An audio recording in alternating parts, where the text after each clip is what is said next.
not just from the son end, but the daughter end. That validation. That's why you see some of these young ladies fall victim to the foolishness. And out here, they're looking for validation that they didn't get from their fathers. That's one of the biggest things for me, is making sure that they know, you know, there's a man that loves them, Right. that values them, Right. that when you out here looking for it, like you said earlier, there's a benchmark. There's a bar. Like, if you ain't hitting this mark right here, You don't make the cut. you can't deal with it.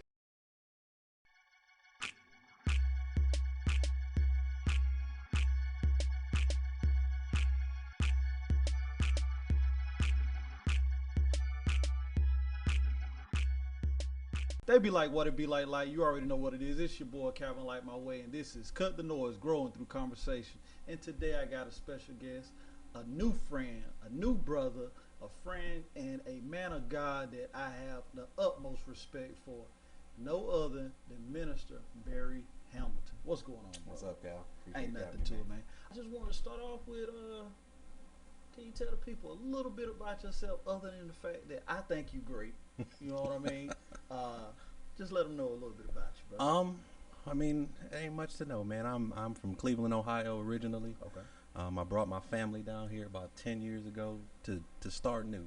Right. Right. You know, where we're from in Cleveland, the best way to grow in life is to get out. Okay. So, okay. picked my family up, man. We moved down here to North Carolina. I got a wife, 3 daughters, a son, and you know, that's me, man. I love God. I love people, and on a mission to really just help people change every single thing about themselves that either they don't find as profitable to them, and how they can change themselves and put themselves in a position where God can use them. I love that, brother. I feel we got a lot in common. A lot in common on that. But today, I really want to hone in on the topic of parenting. Not only just parenting in the sense of I made a baby, I got a baby, Right. but actually being present. Right. Because too many times, you know, it's quote unquote the story in our community, but when you look at the statistics, you know, the most present fathers, the most available fathers, the most caring, in my opinion, is black fathers. Okay, I can dig that. Why do we have so many, you know, bad stigmas put on us, brother? I think just because of the way that, first of all, society portrays black men. Right. Right. They put us in a light that isn't the best. Right. Like if you watch movies or TV or news programs, it paints a picture of us that isn't accurate at all. Right. So, you know, you add the fact that we already got this bad light painted on us. Society as a whole, the way that we are dragged into things and put into positions, and I say we, that we're put into these positions, but the way that we jump and put ourselves into certain positions, it kind of takes us away from our families.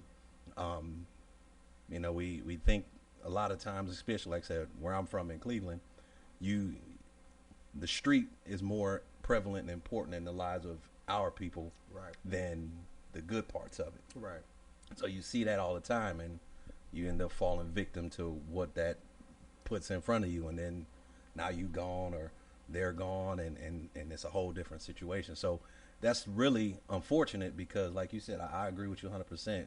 The most caring, that picture and box you just painted, that's us. Yeah. But we can't ever get to that point because of how everybody else puts us in a box. Right. One way that I equate it, I think about media, right? Mm-hmm. In media, you have the big picture media, white media, and then you have quote unquote black media, but it most of the time caters to the females. Yeah, very much so. Because you remember BET used to play music, right? Yeah, I ain't heard a rap song or a video in years. I just see Tyler Perry movies. Okay. Right. Tyler movies, shows, he got that's like everything. And I feel there's a lack of black male media because without having control of our media or our own narrative, a lot of times we are painted in the eyes or from the lens of other people. Mm-hmm. And I really think that's one of the big issues why our image is painted in such a way. I agree with you 100%. Like, we're not represented well. Right. And we're not represented well in the media. We're not represented well in households. I think the society as a whole has taken, men out of the picture in so many ways. Right. Where they're teaching, you don't need a man for nothing. Independent woman. And I'm not in any way knocking that philosophy, but when you're taking men out of everything. Right. Like, you're taking them out of the house. You're taking them out of just everything. You don't need a man. You absolutely need a man in a house in order to have that balance of the house. So when we're taken out of, we're not represented well in the media. We're taken out of the house. We're taken out of everything.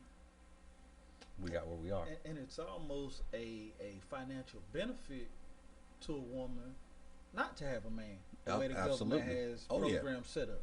If there's a man in the house, you can't get this type of assistance. If there's a man in the house, you can't get this type of health care. If you ain't got nobody, great, we can put him on this support or that support. Sir.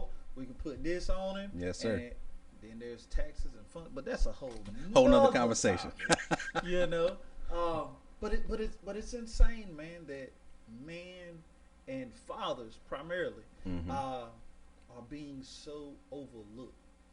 But with that being said, us fathers that are present, yes, sir. Our fathers that do stand up, that represent and give that masculine, godly energy. Yes, sir.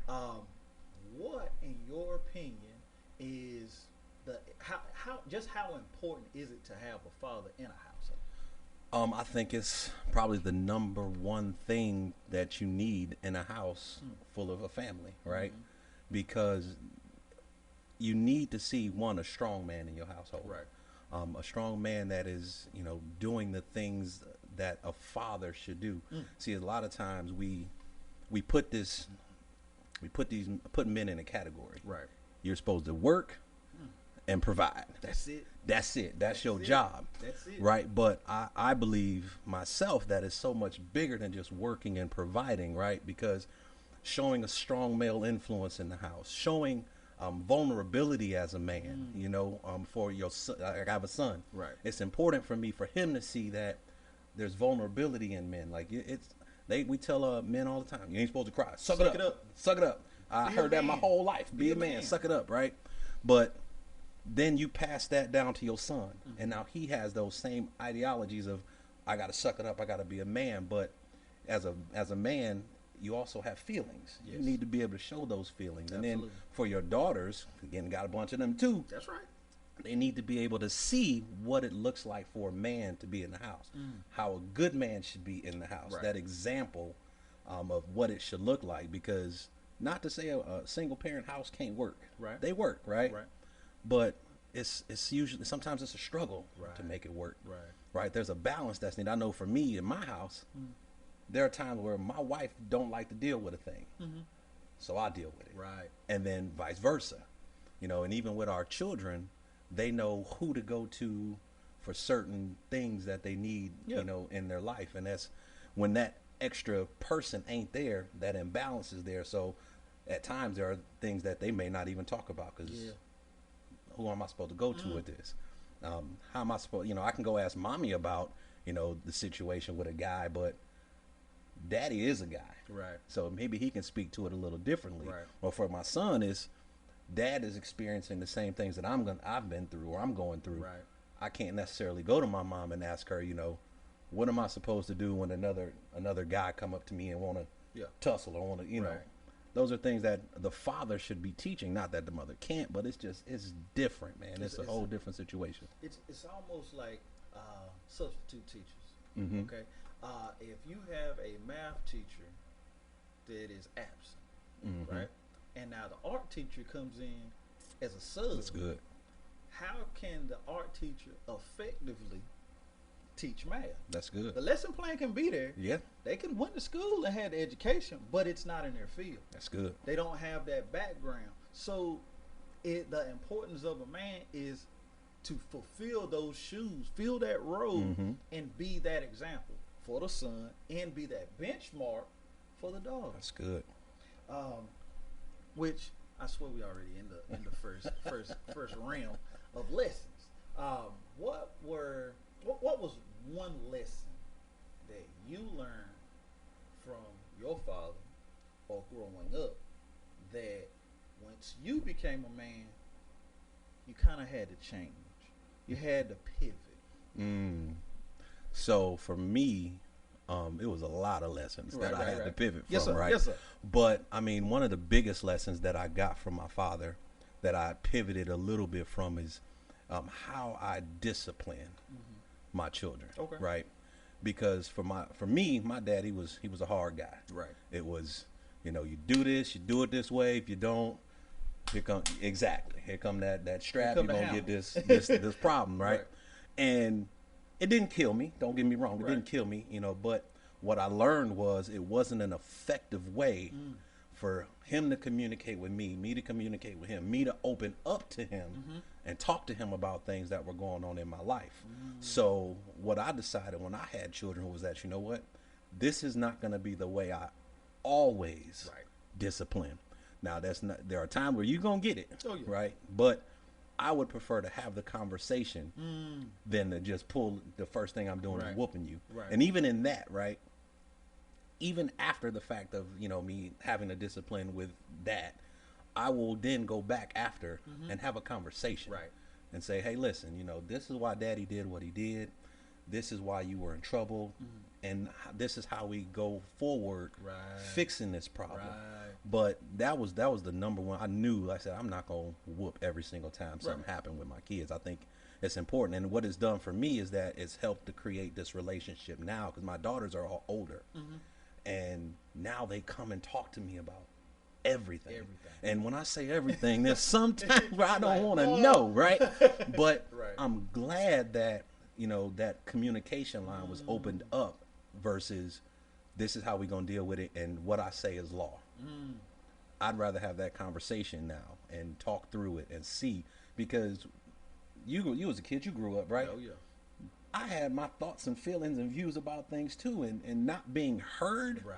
Sometimes, even if the end result is going to be what my parents said it was going to be, at least I was going to be heard. And that was the biggest thing for me, making sure that I don't be the judge, jury, and executioner and not listen, but talk and communicate. Oh, man, that is amazing.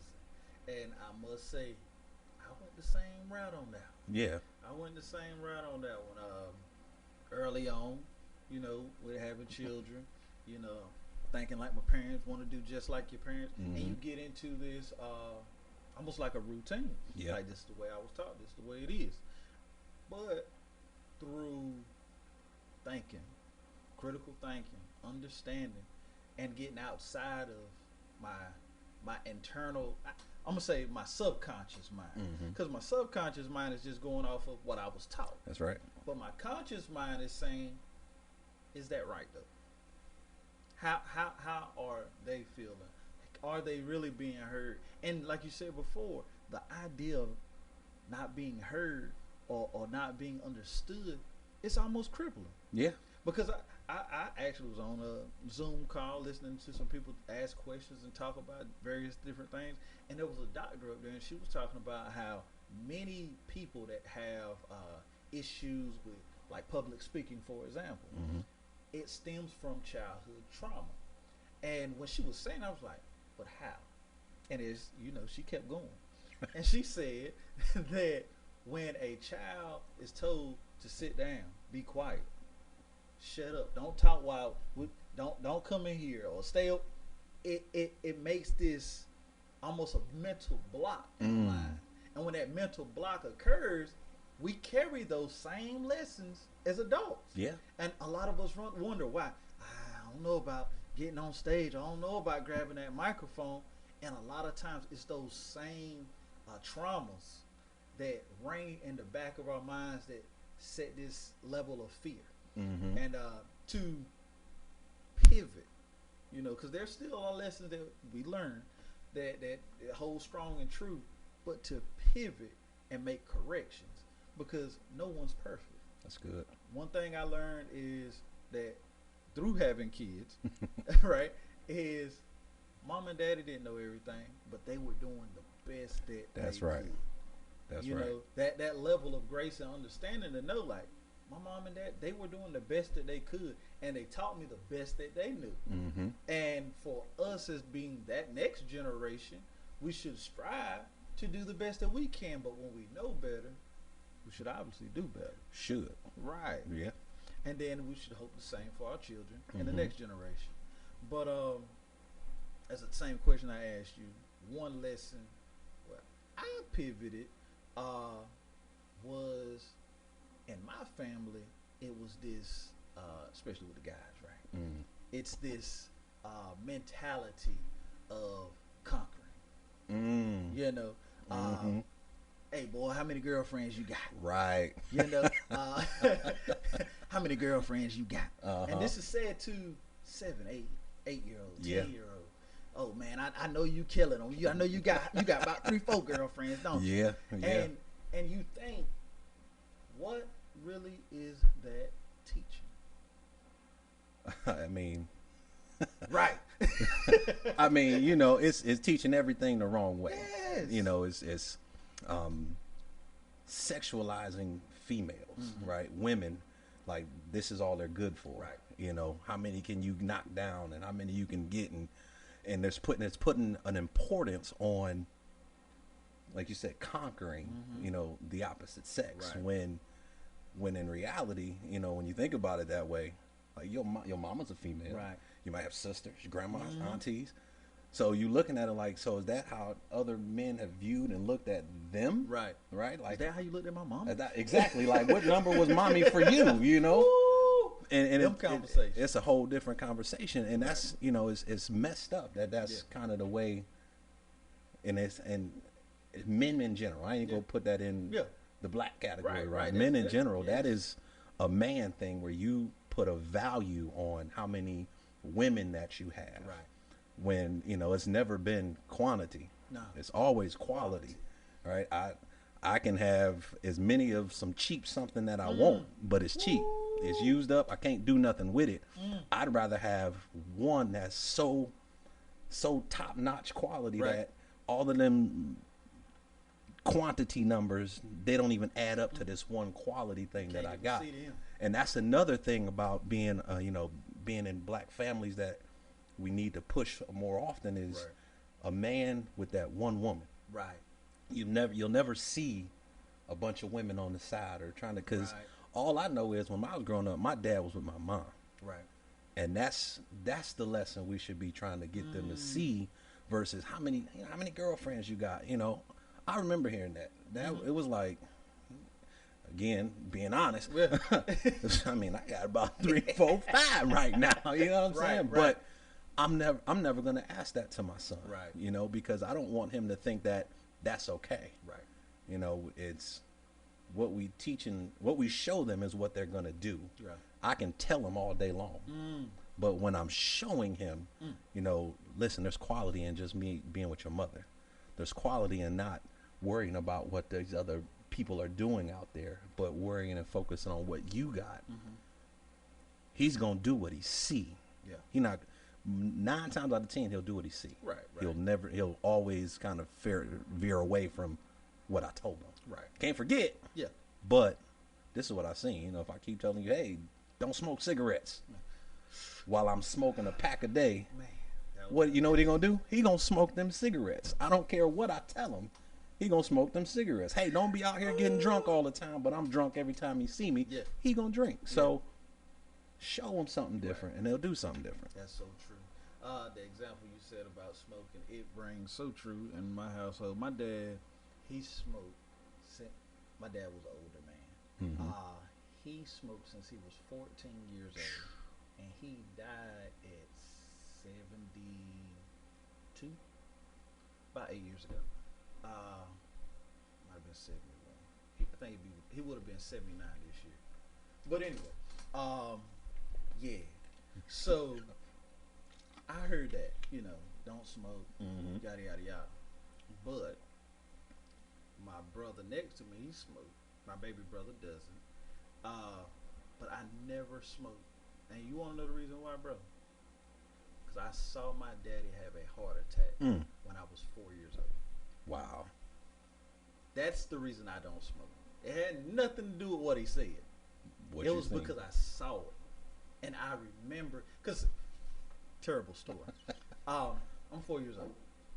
Living in this little trailer park in Dudley. Middle of nowhere. But I go in the room middle of the night, and Dad's on the bed, grabbing his chest, shaking. And I walk in, and I start laughing. I was like, what Daddy doing? Daddy in there tripping. And I run to tell Mom.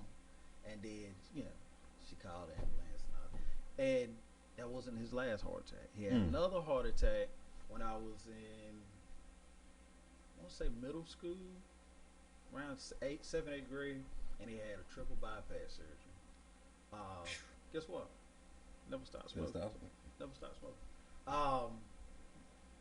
And he really didn't stop, quote unquote, until his last year of life, because he couldn't smoke in the nursing home or in the hospital.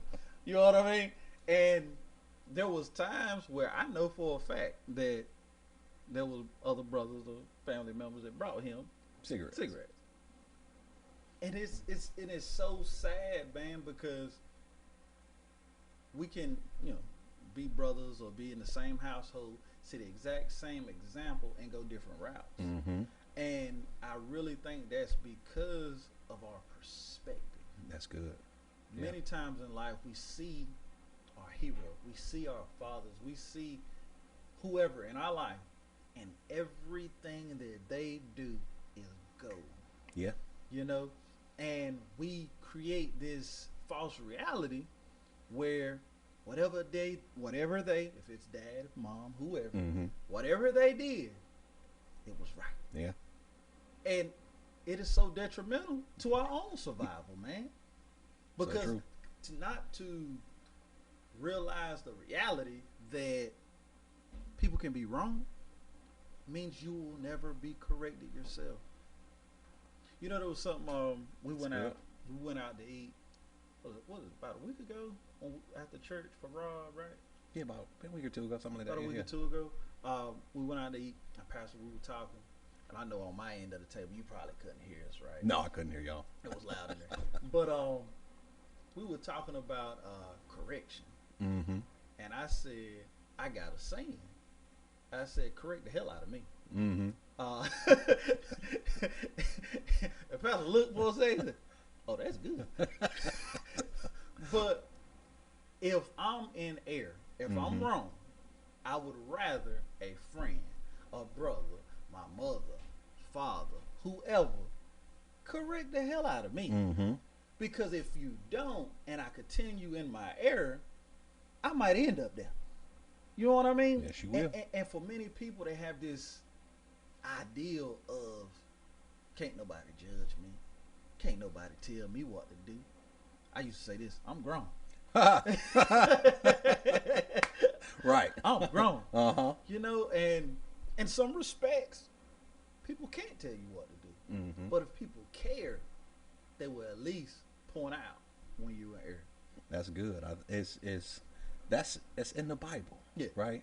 Spare the rod, spoil the child. Right, but and a lot of times we think of that as the belt or the whooping, right?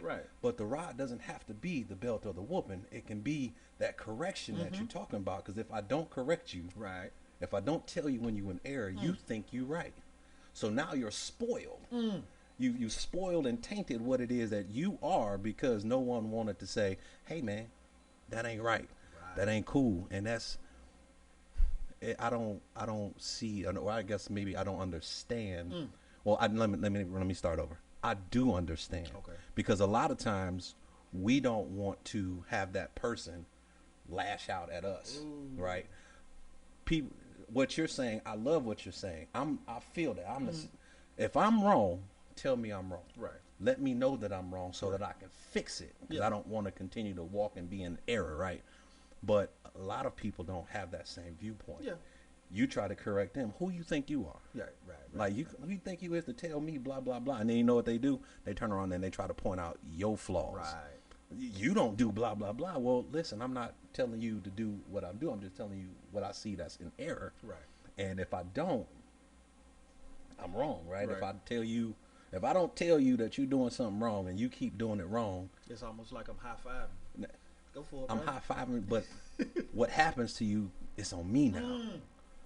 Because I seen you doing wrong.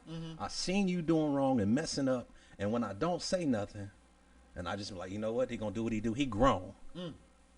I'm in error now because it was my responsibility as your friend, your brother, your family, whatever you want to classify this, to say, hey man, you wrong. Yeah. And when somebody loves you and does that, it shouldn't be, at least again, these are my feelings and my thoughts, it shouldn't be taken in a way that they're trying to condemn you. We got this thing in our, I'm gonna say our, I'm keep dealing with black folks, but in our community where you feel like somebody's condemning you because they comment on something that you're doing or not doing, right? But the Bible tells us we are to be judges of fruit. So if the fruit that you putting out is tainted and it's nasty and it ain't no good, Right. I'm just judging the fruit that you're showing me. Right. I'm not condemning or judging you. I'm just telling you, hey man, you putting some rotten apples out there. Yeah. You might want to check that. Check them apples, pull them back in, start all over. That ain't to say you can't serve good apples later, but right now you serving some bad fruit. But you who you think you is to talk about me and judge me, and it's not. I'm not judging you. I'm just judging what you putting out there. Right. You giving it to me to judge it.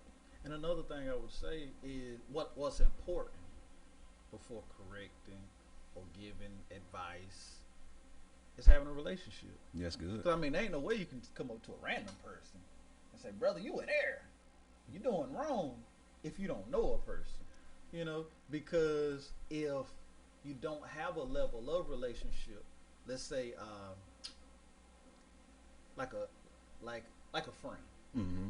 If you have a friendship with somebody, you know them, you know their background, if you see them and they doing something wild, you know what they say their values are. You know what they say, you know what their perceived value is. Right. So you would hold them to a different level or a different standard than you would just anybody. And then as a brother or sister in church, if you know them, you know what they believe, you would hold them to a different standard than just some random person that you don't know anything about, because they might be atheist or agnostic or don't believe in whatever. Right.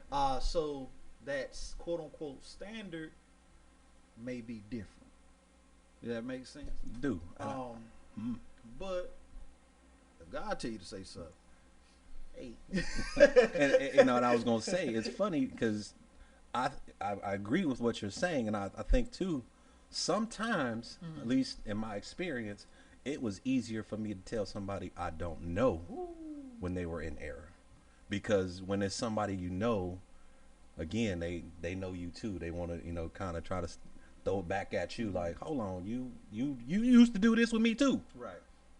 Well, I used to, but sometimes and there's somebody I don't know, hey, real quick, let me just pull your tail to something. I've had people say, I appreciate that. Yeah. Don't know me, like we don't have this relationship. Okay. But sometimes it's easier to take from somebody you don't know because it doesn't feel like judgment. But I agree. We need to pull coattails. And another way to think about that too is a lot of times people can hear advice from a father, a brother, an uncle, whoever, hear it but won't receive it. But yet another person say it, and same thing. The exact same verbiage. I'm talking about verbatim. Yes, sir. Yep. And oh man, I never thought of that. I just told. How many times I ain't gonna say. I'm gonna say my wife has come to me and told me something that someone spoke a word or someone told her. Da da da da. And I just look at her. I told you that. That's good. That was Yeah. like 3 years ago. Yeah. And that you are absolutely. It's sometimes where the delivery is who's delivering that message, right? Because same thing verbatim, but you know what? All you can do is say that's good. So yeah. I like that. I'm glad you got that. That's good. Well, in another way, it's the exact same thing, but it also speaks to time and season. Because when I said it might have just been a seed. It might have just been, planting that and putting it in there. So whenever the time was right and she was ready to receive it, that's good. Bam. That's good. Now she's ready. Yep. Her spirit was prepared for it, and whoever had the delivery, maybe it was a little better, maybe it was softer, but it was on time. That's good. That's so on point, because I tell my wife all the time. We said we got older daughters, and they say, "Listen, I'm gonna say to them what I need to say to them." They can, ignore it. They can argue it. They can fight it. But the one thing they can't do is unhear what I said. That's right. So I'm going to say it anyway. And like you said, it may not resonate with you right now, but you heard it. So when somebody else comes in and says it, it hits different. Not only because it was somebody different, but because it was already, like you said, planted when I said it to you. It just sat there. You put it back here because you didn't want to hear what I was saying to you. You didn't like what I was saying. I said it went in and they thought it went out. But it's always in there, and I tell you, I say that all the time. I'm gonna say what I'm gonna say. You ain't gotta listen, but you heard me. Yeah. Because eventually, Calvin gonna come and say the same thing I just said to you, and it's gonna be like, that's it. I've been waiting on that my whole life. I bet. Yeah. Thank you, Dad. Now, I'm gonna pivot just a little bit. Now, when it comes to parenting, it's very important to teach lessons and to be an example, to show a life of godliness and so forth and so on, right? But one thing that a lot of us put on the back burner due to wanting to provide, wanting to be the protector, and I'm working all the time, right? Right. It's time. Yeah. Just how valuable is spending time with your children? That's up there. That's more important than everything else, because that time that you put in, that's those things that they'll always remember. That's when the lessons are given, when you're spending time. Like I said, that disciplining and coming in, every so often to lay the hammer down and then you pull them back out. Right.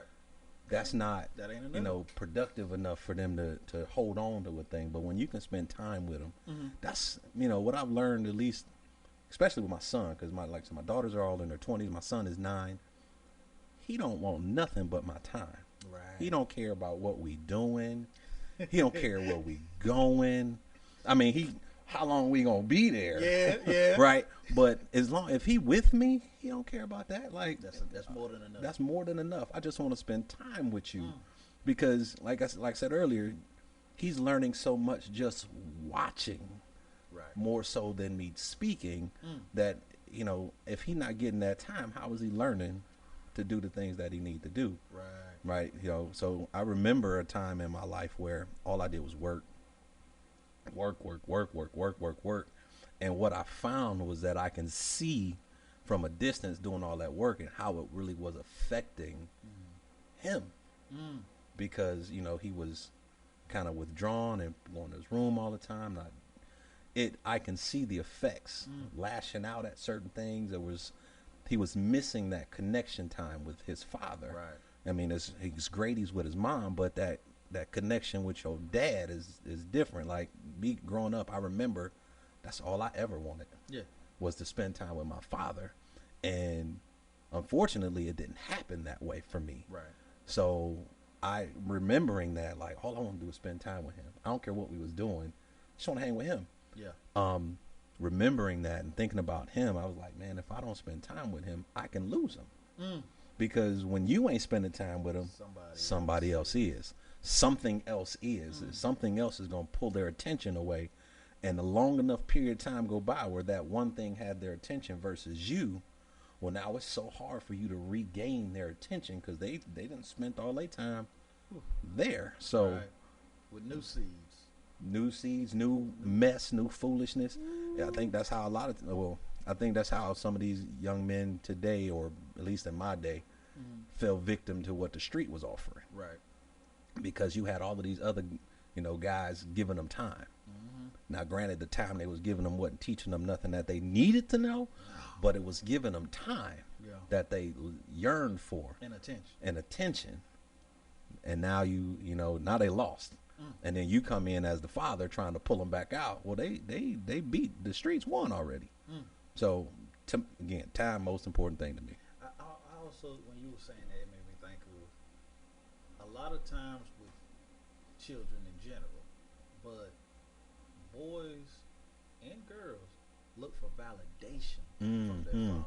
Yes. A lot of the love and that comes from mom, and dad give love too, but dad's head nod, it means so much. Oh yeah. Because it's a symbol of validation. I remember times in my life where, I remember the one time I saw my dad disappointed. I still see his face now from that one time being disappointed, from scuffle at school, police will call, I'm locked up, wait for pops to bail me out, and I'm looking at him through the bars at a holding cell, and he look at me and shake his head. 'Cause I had never been in trouble, and he look at me. That level of disappointment, that was worse than anything than else. The balls. That was worse than being. That was worse than the ride. Was seeing that disappointment, and on the flip side of that, seeing his face when I graduated or when I got married, those, like that validation, that I still see those faces. Yeah. You see what I'm saying? Good. Yeah. And to not have said father at my worst moment, how different could my life be if I didn't see that disappointment, head nod, that disappointment? That's good. To say, I ain't doing this no more. Because what he told me was what you could probably guess. Oh yeah. Oh, I'm gonna bail you out this one time, but this won't never happen again. That's right. If it do, you see it. You staying. You staying right here. I said, yes, sir. Yes. Yes, sir. That's so true, and not just from the son end, but the daughter end. That validation. That's why you see some of these young ladies fall victim to the foolishness of some of these men out here. They're looking for validation that they didn't get from their father. So that's so on point, because I think that's you have a daughter. Right. That's one of the biggest things for me, is making sure that they know, there's a man that loves them, right, that values them, right, that showed them everything that you should be receiving when it comes to, emotional and support from a man, that when you out here looking for it, like you said earlier, there's a benchmark.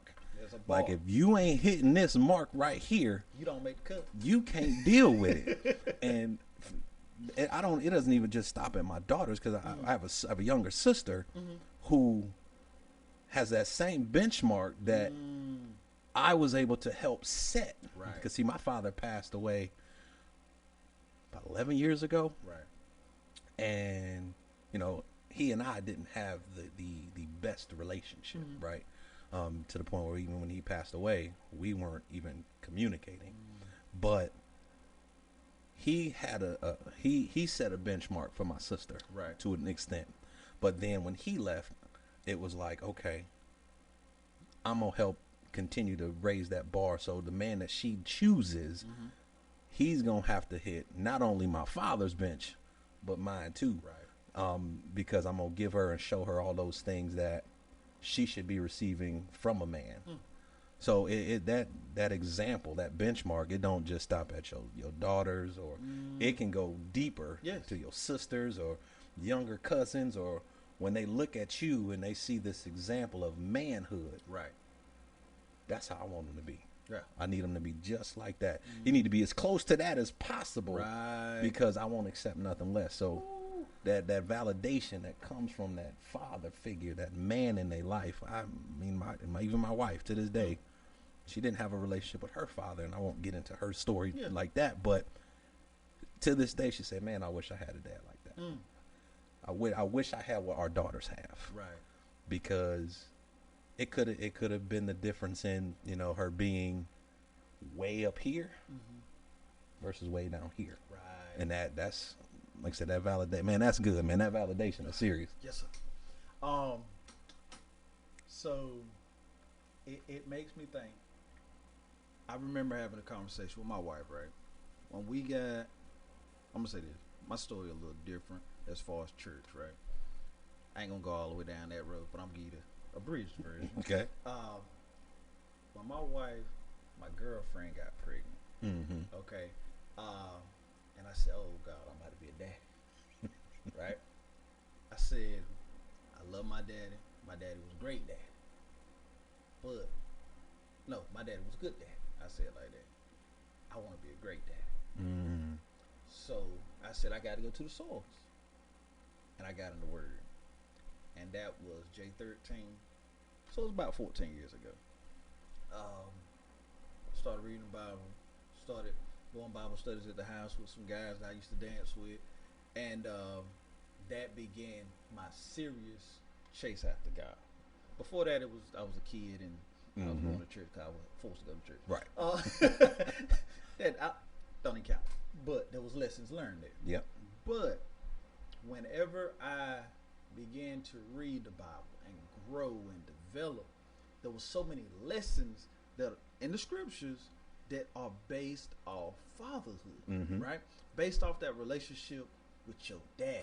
Yes, sir. Okay? So during Bible or after Bible study, me and my wife would have conversations. And but I don't really understand, because she has a good dad. My dad, truck driver, worked a lot, was on the road, he paid the bills, he provided, but she didn't have the same level of discipline and understanding of that father that gave direction, broke down the law. He, you know what I mean? He had standards. You know what I mean? She didn't have that example, and without that example, it was kind of hard for a while to get her to, have that visual of a relationship with God. I have that visual of God being like a father, because without that personal relationship, without that, you're knowing a screaming Abba, you know what I mean? Like knowing that same feeling, it's different. Yeah. And to have a father that shows that and then points you to God, man, come on now. That's so good, because the perfect example of fatherhood is God. You know, he loves us so much that he gave up something that was so valuable to him to save us. That's what a father does, right? You give up so much to make sure and ensure that your children are covered. Right. That's what he did, right?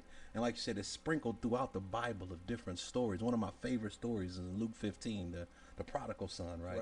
And a lot of people will focus on the son going off, doing his 1-2, and then coming back, right? But the part of that story that really means the most to me is the position of his father, right? Because when they went off and he did his thing, when he came back, his father was there, waiting. He seen him in the distance coming in. So as a father, that's our job, right? To stand there.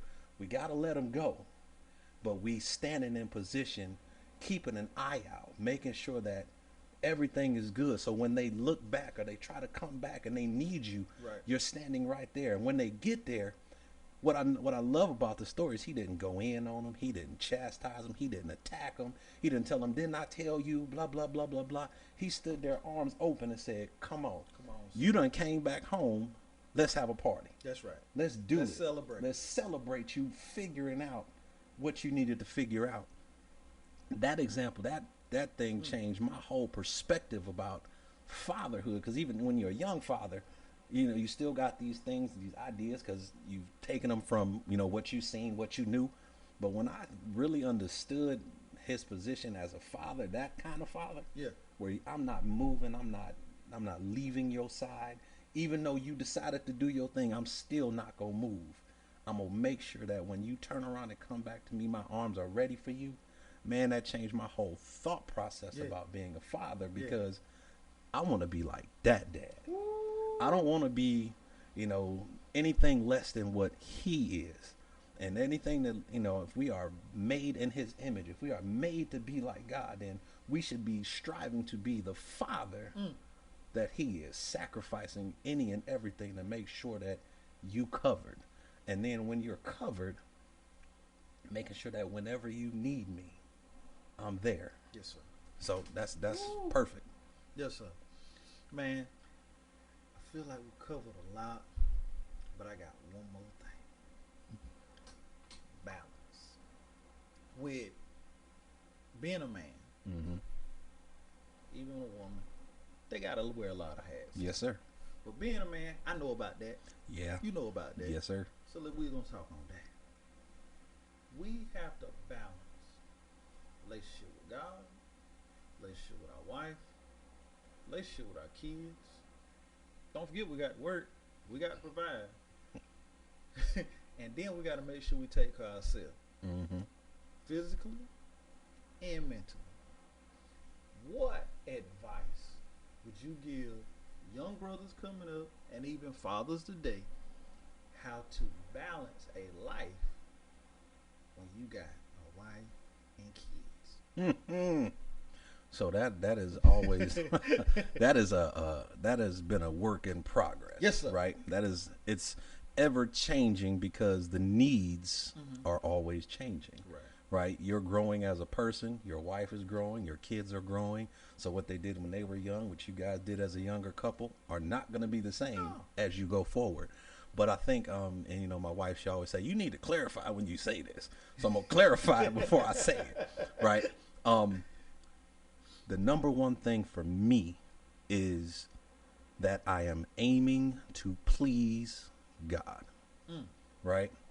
And in aiming to please God, all of those things that you touched on are going to be covered. Right. Right. Because if I'm pleasing him, that means that I'm doing right by my wife. If I'm pleasing him, that I'm training up and making sure my kids are okay. If I'm pleasing him, then I'm working to provide for them as well. Not my only goal, but my main focus is always, let me put God first. You know, and the hierarchy is God, family, and then everything else falls up under that. Anytime that I try to put something before God is when everything fall off. Right. That balance that I be looking for is missing. So I give God his due, give him his time. And all he's ever done for me in doing that is made a way. Right. Right. I can remember, like I said earlier, I remember working all the time. I wasn't putting God first when I was working all the time. I was putting, let me provide, let me put this food on the table, let me make sure. And in doing that, now I'm lacking at home. I'm not spending time with kids. I'm not spending time with my wife.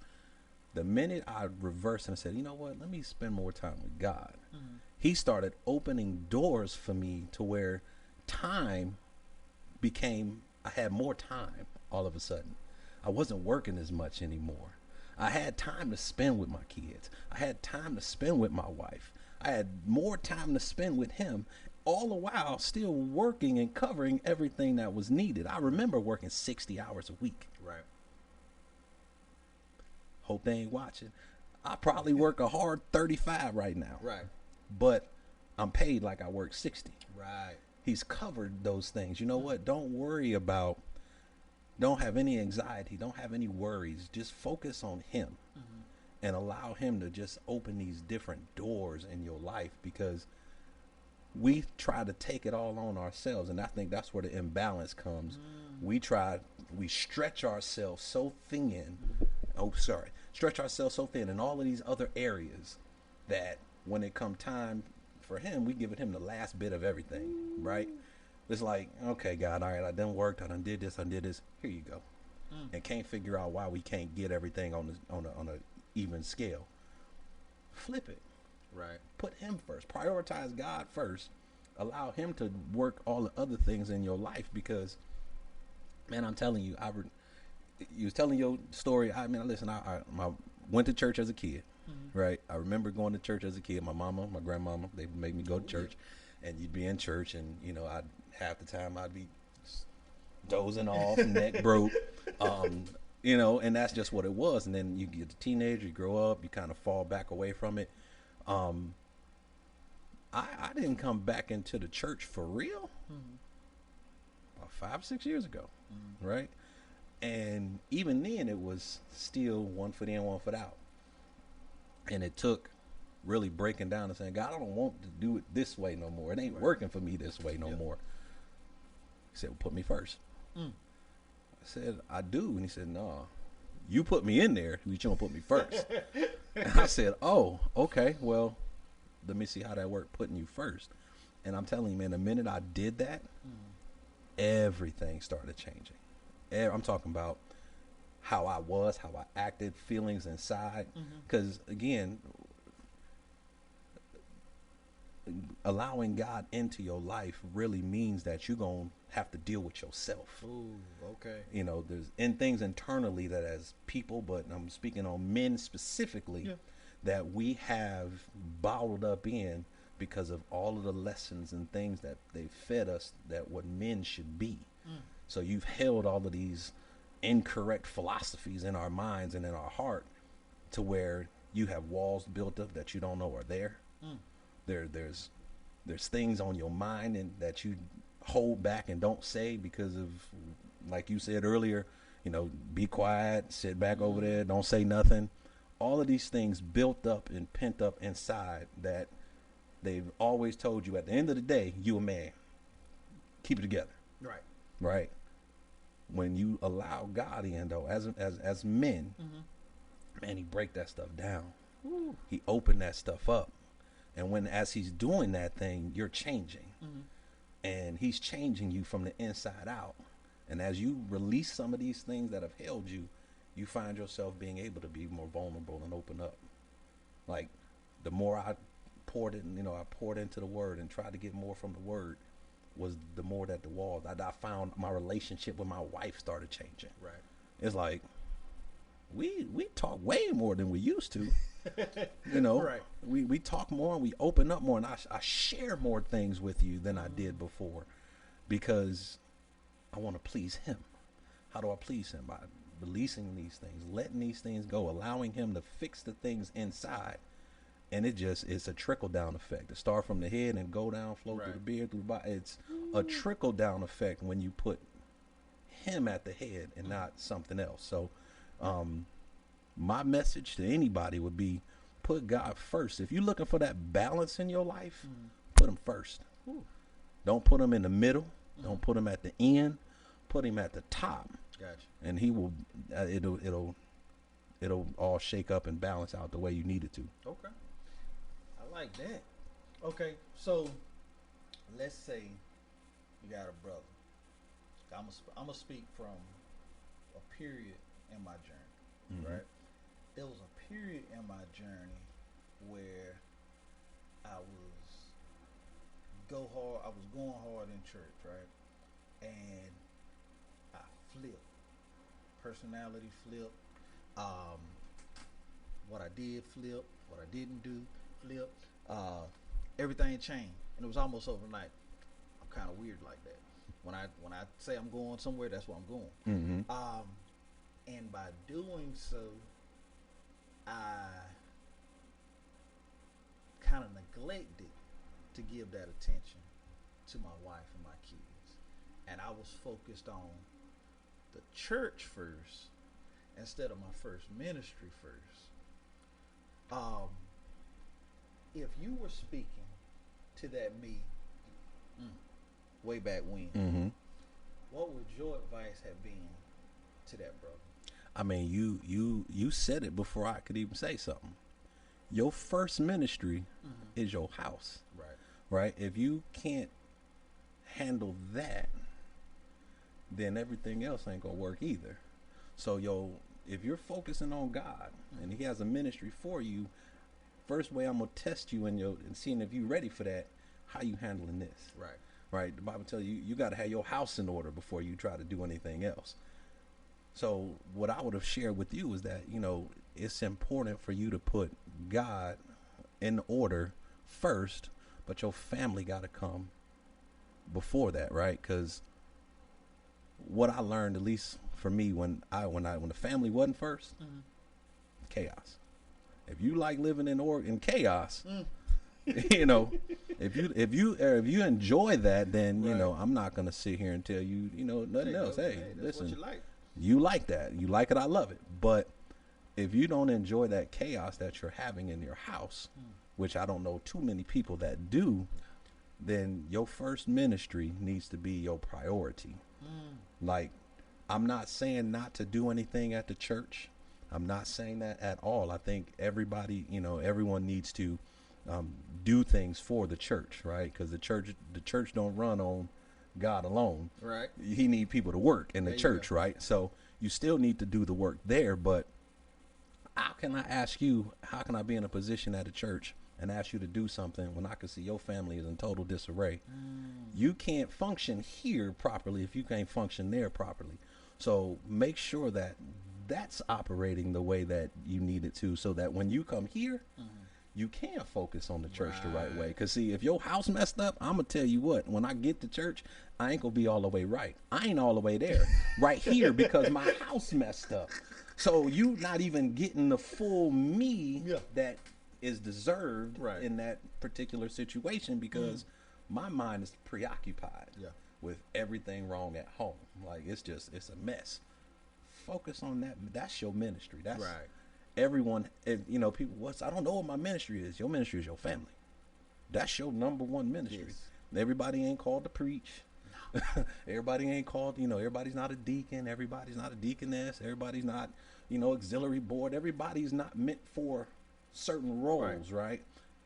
Everybody's picked to do a certain thing, but everybody has a family. That's right. And that's your first ministry. So focus your attention there, and the church will be okay if your house okay. That's right.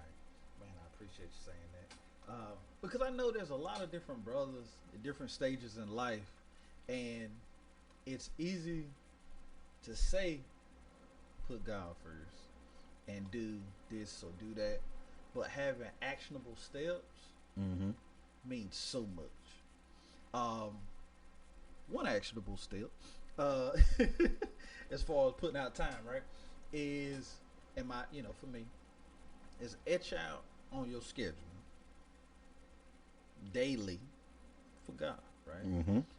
If it's first thing you wake up, get that time in, you pray, you read, then reverse that at nighttime, same thing.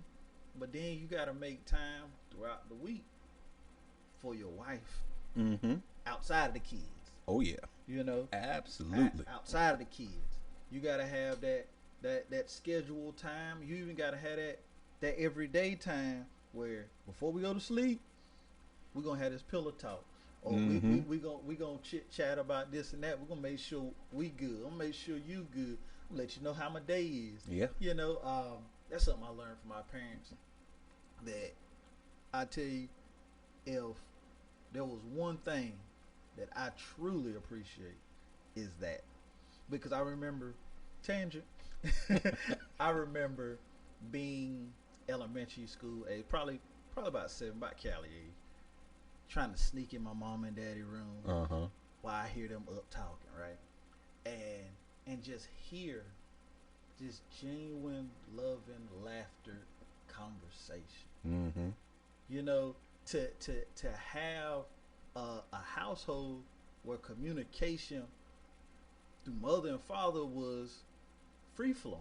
Yeah. It wasn't, arguing and fussing and this about bills or that about bills, or, and to have or to use that model and bring that into my marriage has been a great thing. Absolutely. And I truly appreciate my parents for that one. But and also going back to the schedule thing with kids, you gotta etch out time for the kids. Mm-hmm. You know, every now and then, maybe quarterly, if you know, you gotta have date night with your kids. Absolutely. You know what I mean? Yep.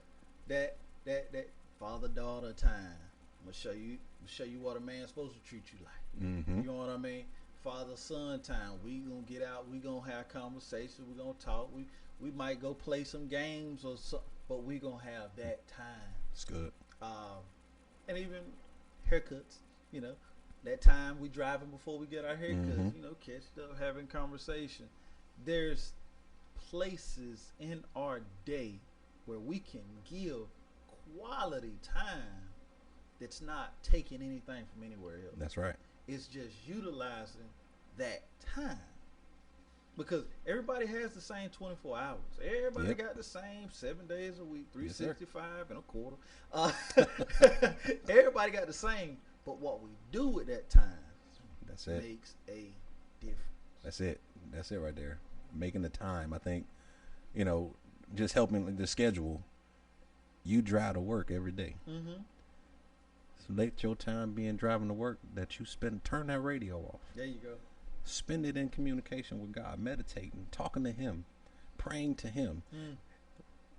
If you're gonna turn the radio on, turn on some worship. There you go. Like for me, you know, worship is not just, you know, choir singing or a specific artist. If it's gospel referencing Christ, I'm listening to it. Yeah. I love Christian hip hop. Love it to death. Uh-huh. Because I grew up a hip hop head. Right. So hearing, you know, guys come on and spit verses and it's quality verses about God. Oh, yeah, lights out. The worst thing is to have some trash verses.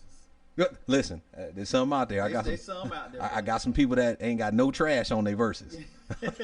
But take that time, because some people, like, not me anymore, but I remember I had a 35-40 minute ride to work. Right.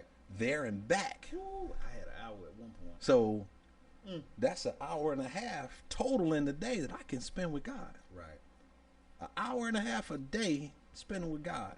And then, like you said, something that you mentioned about, first of all, your wife, and I'm going to come back to that. But you said dates with your kids. Right. To this day, right now, I have daddy-daughter day with my daughters. Yeah. They're grown. Right. So when they come into town, we purposely have a daddy-daughter day because that's something we've always done. So we're going to go out to eat, and now they're older, so they can actually pay sometimes. Hey! Thank you, Lord. But daddy-daughter day to this day, and then with like my son, you know, I don't care what he's doing. If it's a sporting event that he's playing in, because he's a basketball player, I'm there. Yes, sir. If I can help coach, I'm going to stand there and help coach, because that's extra time that we get. You said barbershop, going and get your hair cut. Hey, man, come ride with me. Hey, like the other day, we just sat down and watched Super Pets. That was it. Like, Dad, you know, can we sit down? Can we watch a movie? Absolutely. Go get some popcorn. Cool. Can we go to Dollar Tree and get some snacks for the movie? Yup, let's go do all of that, because that's that time. That's that time. And then with your wife, same, but you got to carve that out. I love your example that you got of your parents, right? Because I grew up in a house where my parents didn't do that. Right. You know, it was more arguing than anything else. Right. So that's important to me too. I think one thing that I always try to get my wife to do, and this, you know, this dang on TikTok done messed up the world. But it's like, you know, when we get in this bed, let's turn off all our devices. Yeah. Like, don't even turn them on. I don't care if we just sitting here looking at the TV together. Let's just make that time about us. Like, no distractions, no nothing. What we find, because we, you know, go back and forth to Ohio a lot. But when we go to Ohio, that's really, we get like the most time with each other, because take my son, drop him off at his grandma's house, and it'd be just us. So we doing everything. But every time we get that, we always find the same thing. I really like you. Right? We know we love each other. Right. But do we like each other still? Right? Man. Love is, we're going to do that regardless. That's what's proven. We're here. Yeah. But do we still like each other? And every single time we get some time to ourselves, we find that, man, I'm still digging you. Like, like, you know how it was when you first got together and you talked all the time, right. and you was you hang up first. right. And that's what we find when we get that time, is that we still like each other, man, and that's important. I think that get lost in relationships, especially you've been doing it for a long time. If you've been in a relationship a long time, like needs to be a part of the game. Yes, it do. So, it's doing those things in those 3 phases, man, making time, but still finding time for yourself. Like for me, one thing I don't do it as much anymore because of, my position in work life now, is that I got so much more freedom than I ever had before. So I can carve my time actually for me during the day. Okay. But one thing I would do was, when I get home from work, no one say anything to me for 30 minutes. Give me 30 minutes to myself. And what that gave me a chance to do, because you mentioned the time for everybody else, but you also mentioned time for you. What that gave me time to do was to take 30 minutes to decompress from the day. Let whatever was bothering me on the ride home or from work that day, let all that go, so that when I put myself integrate back in with the family, none of that stuff from the day is on me anymore. So taking some time, like I said, even 30 minutes when you get home, go up to your room, close the door, take off your clothes, whatever you got to do. But man, that time is critical too, because that's just important to spend the time with your kids, spend the time with your wife, spending time with God. You need just a minute to you, so that you can just let all of these things go and jump back in with them and be fully engaged. Right. Versus, I'm in, but I got this on my mind right now. I'm thinking about it. So not neglecting personal time either. Right. Because a lot of times that's what we do as man. We'll give so much out that our mental health lacks. And we find ourselves unknowingly depressed or confused or lost or snapping off for no apparent reason, because like you said, you got something that was going on at work or somebody else that you're upset with, but you using, or you putting that out or lashing out on your wife or lashing out at the kids. I gotta see. Damn, you get to say that. That won't for them. That was for the work. You know what I mean? But to like you said, to take that time to decompress, I like that. I really do. When it comes to your mental health, we talked on that. But what about the physical, bro? Because I know you got this stigma put on us, man, about these dad bods. We got. I hear this, and it is so derogatory. It can be. People get offended, about so many things today. So I figured I could pick me something to be offended about, But this dad bod stigma. How can we fix that? Well, the dad bod stigma is really you know what? I don't even know where that mess came from, right? I feel like it was Carl Winslow and Uncle Phil fault. Well, listen, they were big. If that's a dad bod, then whoa, buddy. But no, I mean, I think the physical health is important too, because your body is your temple, right? That's the temple, and even in the Bible, it talks about taking care of your temple. Right. So, for me, my also, like I said, I got different times in my day now. But my day time is spent, for me, is going to the gym. Okay. Right? And that's where I can decompress at the gym. Like, go lift some weights and watch how all that frustration you had just kind of disappear. Finding time to make sure, because you still got these kids, right? Eventually, your kids going to get older and they're going to have some grandkids. You're going to need some physical something to deal with that. So it's important that we don't just, worry about our mental health, but our physical too, because we die at rates that are ridiculous from things that you like, why? Like, was it Coolio died the other day? 59. That's young though. There's a guy who's David Arnold. He's a comic. He's from Cleveland. That's why I know who he is. He died 54. Come on. Don't know why. They just dropping off. And so us to pay attention to our physical health is important.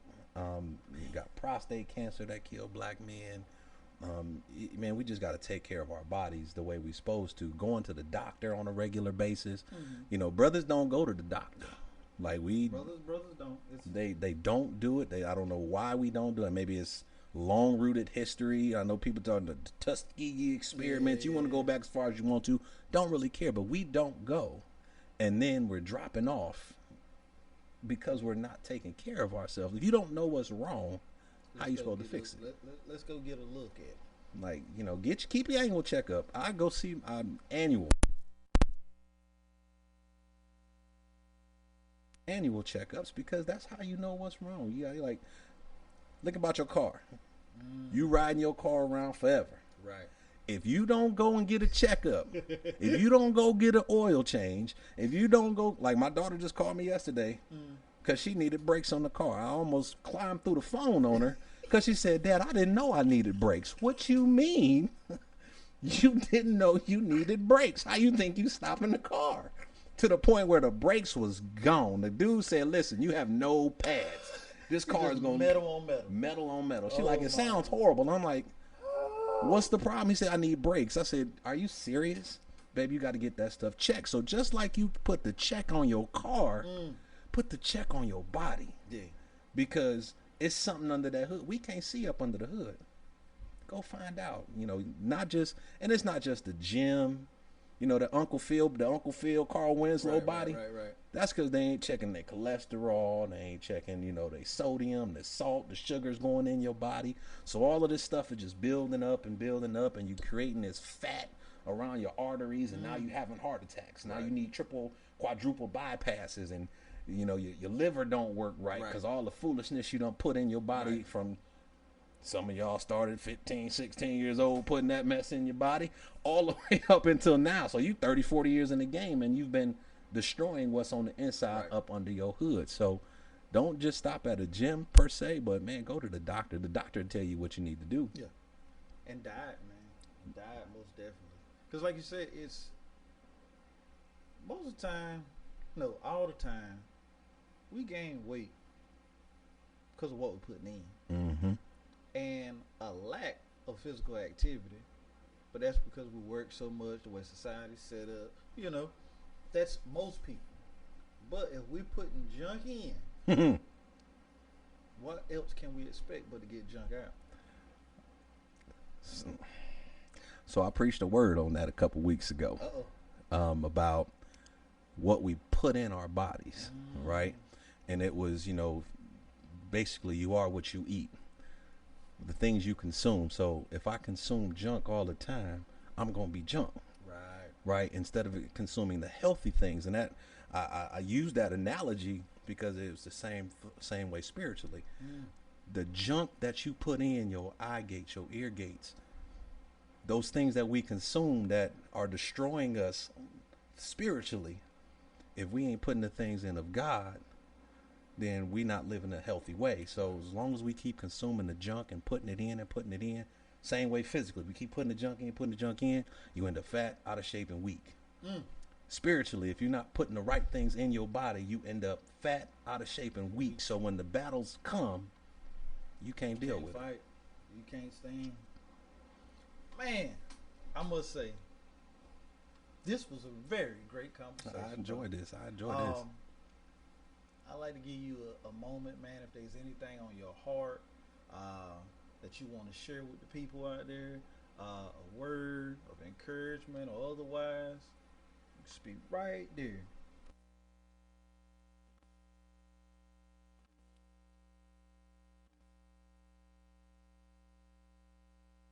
The licensing ceremony that I went to become a minister. Right.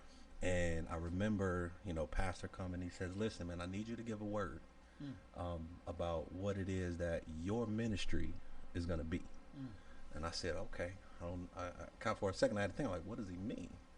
What my ministry going to be? So I sat on it, and I meditated and prayed and studied. And God came and said, listen, your thing, what you are going to be focused on, your purpose in this thing is change. Ooh. Right?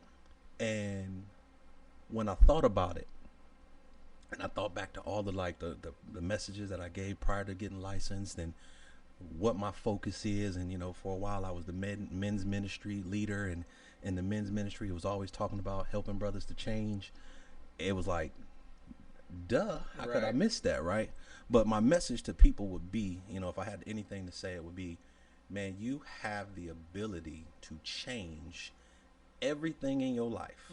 Nothing that is going on, nothing that is happening, nothing that you've experienced is permanent. It can be changed. You have the ability to change. If you have the desire to change, the will and the want to change, you can do so. There's a way that can change your life completely if you submit to it, stay dedicated to it, diligently seek after it.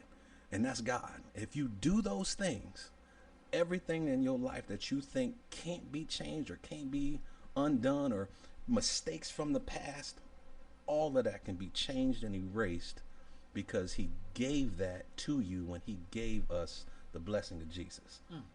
You can change. You are not stuck in anything. You are not bound by anything. If it's something that you want to change in your life, take a moment, take it to God, and let him help you work through it. Man, I appreciate it, man. I appreciate your time. Well, that's it, guys. This has been Cut the Noise, growing through conversation. Till next time, stay encouraged, stay positive, stay protective. And if you're a father, a dad, a parent, make sure you give that time. Till next time, lights out. Chill.